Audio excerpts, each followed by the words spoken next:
Okay, full disclosure again. I'm an idiot. I don't understand legalese. Legalese is a foreign language. Every word they use has got a totally different definition than what me and you use. Okay? Answer is actually presumed jurisdiction for the courts. You're saying that I'm answering questions, but they are not answering questions, but they're saying that you're giving them jurisdiction. So they presume that you gave them jurisdiction to the courts. So be careful with answering questions. That's the reason why I keep on saying, do not answer questions unless it's answering a question with a question. Okay? Adult in court means mind of a child, adulterer or adulteress. Alright? So they do not use the same definition as we do. When they say, do you understand? You don't understand. You don't understand legalese. It's a foreign language. Alright? They will say you must get an attorney and all this kind of stuff. Alright? Just answer a simple question. What jurisdiction am I under? And tell them we cannot proceed forward. But this lady is Chris Ann Hall, as you can tell on the deal there. If you want to learn Constitution, this is one of the best ways that I've actually learned some stuff from her. I knew quite a bit, but she gave me even more insight over a period of time. She's got classes, and I'm going to be frank with you. I have not taken any of the classes. I've watched her YouTube. It's on every single day, Monday through Friday, on YouTube, Facebook, Instagram, all this other kind of stuff, okay? She travels all through the United States teaching sheriffs as the Constitution writes.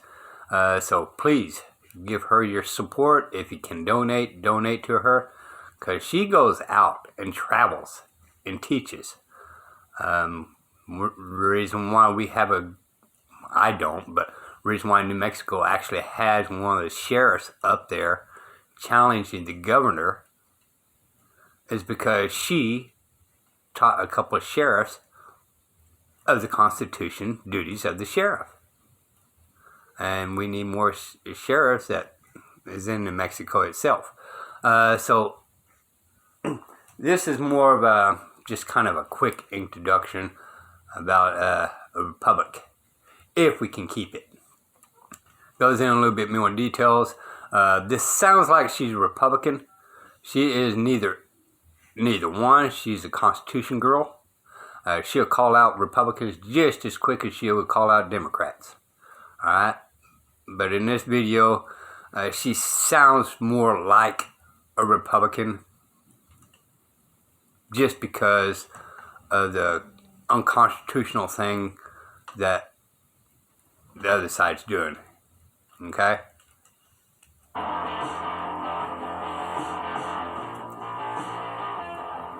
should I say this? I don't know a better way to say it. People give up on the federal level. Yeah. I mean, come to that realization. All of these federal solutions are broken. Stop. And so I'm really praying that there's a massive shift. Yes. That this sort of punch in the face will turn patriots back to their state and local level, where we have to build from the bottom up. Yes. The way they pulled the rug out from under us was at the state level. All of these Yes. all of this federal election issues are at the state level. Yes. All of this COVID issue has At the been at the state state and local level. And the reason they were able to really clamp down and do what they've been able to do in these two events is because we've been focused at the federal level, completely disconnected from state and local politics. They built this while we weren't involved, while we weren't looking, and bam, they've taken the legs out from under us. And we're still while they did this at the state level, demonstrating against us that the power was at the state level, Right. we are still begging for federal solutions to this very minute. So- It's absolutely bonkers, people. So, Lynette, there is a way to nullify unconstitutional laws. That's what the non-compliant movie is all about. And I just want to be clear about something. Non-compliant movie is not Chris Ann making some crap up because she sat around and thought about it. Non-compliant movie is based on the words of our founders, the words of those who gave us our constitutional republic. That's why the movie is so important. It's not about what Chris Ann Hall said. It's about what our founders said, what those who wrote our Constitution said. And we have got to understand, we've got to get back to the state and local. Barr was never a state and local guy, was never a constitutional guy. We said that from day one. I was attacked, rocks and stones and arrows for coming against Barr, and now all of a You were sudden, attacked for coming against John Bolton I was before attacked. Trump fired him, and Yeah. then once Trump fired him, it was like, what? Do you remember the backlash I got for trying to tell people the truth about Sessions? Right. Seriously. But Trump was Jewett, Donovan Jewett, thank you. If it were not for corruption of powerful positions held by man, our system of government as first conceived would work perfectly in favor of posterity. A republic if you can keep it, said Benjamin Franklin. But you know what, Donovan Jewett? This is the part that we miss. What did Benjamin Franklin say? A republic if your governor can keep it? A republic if your president can keep it? A republic if the Supreme Court can keep it? No, he said if you can keep it, because the responsibility has always been at the individual level. Well, and keep it implies a fight. Government is It means always activity. government's always a fight. It always will be.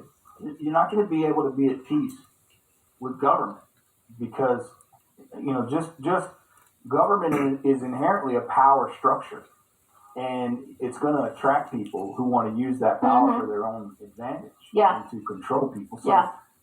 if you're going to have government, Right, then it's always going to be a fight. right. And the alternative is, no government with hopes of some utopian idea. But guess what? That's going to be a fight too. Yeah. You're still going to have to fight. In that case, you're just mostly going to be fighting on your own and with Now- smaller numbers. Now, Thomas Jefferson said it in Latin, but I'll tell it to you in English. He said, I prefer the tumult of liberty to the peace of servitude. He went on in many other places to say, if you're living in peace with your government, you are living in servitude, because there should always be a struggle with government. There should always be. Because here's the thing. The desire of those in power is always antithetical to the individual liberty. So you must be in struggle with government in order to maintain your individual liberty. And that's not a punching fight in a constitutional republic. That's not swords and rebellions every 20 years. For Pete's sakes, that's why we said no more kings in 1776, so we wouldn't have to pick up swords every 20 years. Well, In the isn't that Constitution- problem? Yeah, well, and that's as it. we began as the left has begun to rebuild the nation in the image of monarchy. Yes. That's why we head back in that direction. That's Okay, why the well- brakes have to be put on. Let's not just throw the left out there. There's plenty Well, of Republicans yeah, out there who have built this So monarchy status, the way whatever. it is, right? So All of the it. solution has been, since Benjamin Franklin said, a republic if you can keep it, is what we do every day. One of the most frustrating things, JC, is people say, I'm sick and tired. I vote and nothing works. The voting is broken.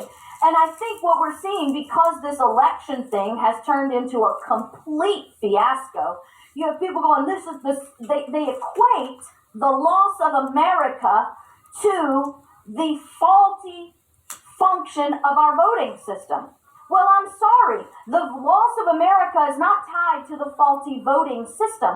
The loss of America is tied to the fact that Americans believe voting is how we control government. If you are throwing your hands up because the election has so much fraud and you can't control your government and we've tried everything in our votes and it doesn't work, you are understanding, or at least missing the problem, that voting is not how we control government. It's what we do every other day of the year. Our battle to maintain our individual rights, our state, our own self-governance, the limited government, is what you do Monday, Tuesday, Wednesday, Thursday, Friday, Saturday, Sunday, every other day, every other year, besides voting. And if all you're doing is dumping all your work on one day and then getting pissed off because the votes are corrupt, then you're not doing your job. I don't mean to be ugly, but let's just be truthful here. This is problems. We're doing our job. You are part of the problem. You are part of the problem. Hey, Mary Beth, we will get with you on that. Sure. So how does Mary Beth send me a private message on somehow? I don't know. So what's happening now? I believe that there's an exposure taking place. Yeah. That's one thing. Yeah. CFS was there earlier, said something to the effect of that, and that the subversive have to be exposed. That's really one of the biggest things coming out of this. Mm-hmm. And so I'm thankful for what's happening in one sense. First off, and let me say this because we keep missing this, and I think on purpose, by design. This election was a massive red wave. Yes. Do not forget, this election was a massive red wave. On the lower state levels. Red seats everywhere. In every state legislature. We gained states in the House, or Republicans gained states in the House, and I'm just using that as a general measure of, the general ideology. Gained in the House when that wasn't supposed to happen. The seats they targeted in the Senate did not flip, right? That is the way it is for other reasons. So the only thing different was the one at the top, right? That didn't translate to the one at the top, allegedly. So, you could feel like, well, that indicates corruption. But nevertheless, that served as the big distraction. So we're also focused on, we'll get this victory back for Trump. Mm-hmm. And then when we see, it looks like we're not succeeding as every domino falls, then people are discouraged. And wait a minute, the Republicans made massive gains all over this country. And I showed you the day, if you go to the show I did the day after the election, where the progressives were upset because they did not get the results they were looking for. And they prophesied that there's going to be a massacre in the midterm elections against the Democrats, and they would be out of power for the next 40 years. That's what the progressives said. It's not my prognostication. That was their own. So it's funny how all of their disappointment and all of their hand-wringing about the massive red wave that just happened last month has been completely lost in all the drama. And everybody's going, it's over, it's over. Aside from this November, aside from what happened this November, okay, you can also throw in the last two elections to that cycle. Right. Midterms, and I did a show on this and showed you the numbers. The midterms historically swing hard against the incumbent party. Mm-hmm. President Trump and the Republicans, when he first came to office, the election was a slaughter, was unbelievable gains, red gains. The midterm elections, when it swung back against the Republicans, was the smallest reversal in history. Mm-hmm. When it swung back against Obama, it was the biggest. It was an absolute slaughter in the House. In Trump, it wasn't. So it's been gain after gain after gain. And it's amazing how masterful the media and the left is now being to make you forget all of that, all of the colossal, unusual, absolutely contrary to political history gains that have been made consecutively over these last 40 years. Everybody has suddenly forgotten that because of the Biden-Trump now drama going on. And now, having forgotten that, everybody's, oh, it's over, we're done. It's incredible to me. It's shameful of how we're allowing the leftist propaganda machine to pull the wool over our eyes and make it sound as if we've been utterly defeated because of this one office at the top of the ticket. They may have, it may be that that was stolen. It may be that that should have been a red seat also, which further emphasizes my point that we would have won all of it. It would have been a massive slaughter from top to bottom with no exception. But, so I think it's pathetic how they've distracted. Well, so Unbelievable. Nate Bama asks, it's taken them, I'll tell you, it's decades. We're talking 1833 when we stopped teaching the Constitution properly in the colleges and in our law schools. The Marxists started taking over our education in 1855. So what you have is a long-term plan that we are now finally feeling the results of the deliberate dumbing down of America. And so Nate says, how do we fix this? The same way we got broken. And that's what I was trying to say from the beginning. Our goal should be creating a future of liberty for America, which means we've got to have the long-term perspective. We've got to have what is necessary to keep us on the right path and not turning our backs on everything that we've gained because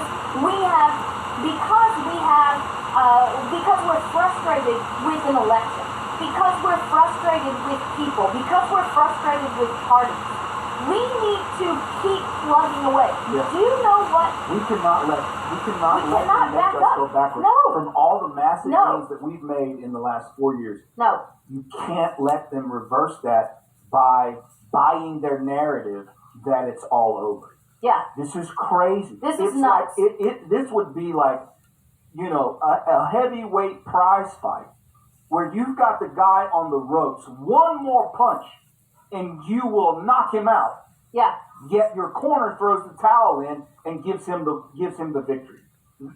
That would be an absolute travesty. We cannot take this defeatist attitude after all we've gained these last 4 years. We can't let them distract us from the victories that have been gained in these last 4 years. And I'm not saying it's not worth being frustrated about. And I'm not saying that it's something that we don't need to be concerned about.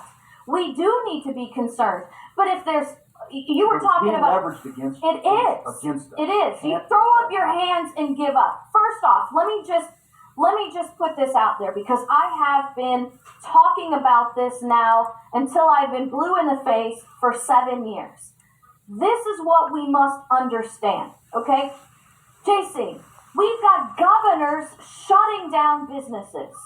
We don't have enough business owners that will stand up to governors to keep their businesses open in the face of losing their business licenses. How do we possibly believe that we have enough people to create some kind of forceful reassertion of our republic? We don't have the numbers of the people with the fortitude to do this. We simply do not. I put up on social media this last week 5 facts about our Revolutionary War. Do you know that there is this meme floating around, JC, that says, we did it once, we can do it again. After all, there was 1,000 farmers that defeated the British government. No, it was not 1,000 farmers that defeated the British government. That's ridiculous. We lost 28,000 lives in that, just on the battlefield. We lost another 17,000 to disease, another 12,000 in the prison camps, and that doesn't even count the number of people that lost their lives as the British troops went through and razed our cities to the ground.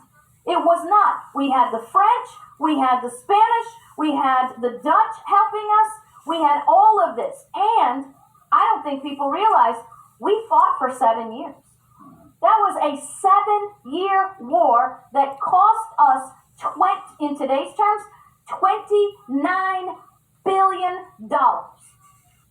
You don't have people that will stand up to keep their business open, who won't refuse to enforce government rules for them to keep their business open and their family out of the poorhouse. How are you going to sustain a $29 billion battle in a 7-year war?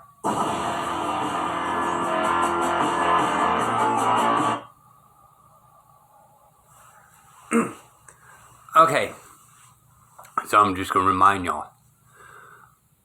She's a constitutionalist first and foremost. Alright, this did sound like it was a Republican thing. And it's mainly just because the Democratic side has gone so far out of the Constitution, it made it sound like she was more Republican. I had to second the deal on Trump. Trump, when you have Republicans and Democrats against you, you're doing something right. Now, there's a few things that Trump did that was 100% unconstitutional, and don't think I didn't write him and tell him. Just because I'm a Constitution guy.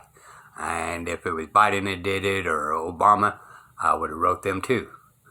So, just because it sounded like it was more a Republican thing, it necessarily wasn't a Republican thing. It would just happen to be in this episode it sounded like it. Alright?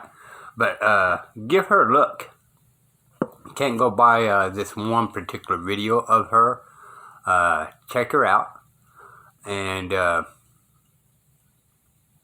see what you guys think. I learned a lot from her. Even though I knew a lot, I learned a lot more from her because she goes in such more details just even on videos. And again, full disclosure, I have not taken any of her classes. Been wanting to, but you know, I also study common law. I study MLT law. You know, I study a little bit on military tribunal, legalese. So I study a lot. And sometimes it's just kind of hard for me to kind of get back into one particular deal. You know, I study how to stay out of the jurisdiction of the courts, which nobody really teaches. You know, this is really hard to study something that nobody actually teaches. So, for you guys to know, to give a little bit more input on her, she was an atheist, liberal to the max. And she was Army, speaks Russian because she was in the Army in Russia. And she had to learn the history of Russia, in which in order to do that, she had to learn how to speak Russian and all that. She's not a really idiot. She studied chemist. She became an attorney, and she's still licensed to this day, but she don't use it. She was fired because she stood up on the Congress floor and told them that to start getting back to the Constitution. All the attorneys didn't like that. They fired her because she stood up for the Constitution instead of for the law. And here she is today. And that's just a quick rundown, but you know, she's not bashful about telling you. Anyway, check her out. This is Diesel for We the People.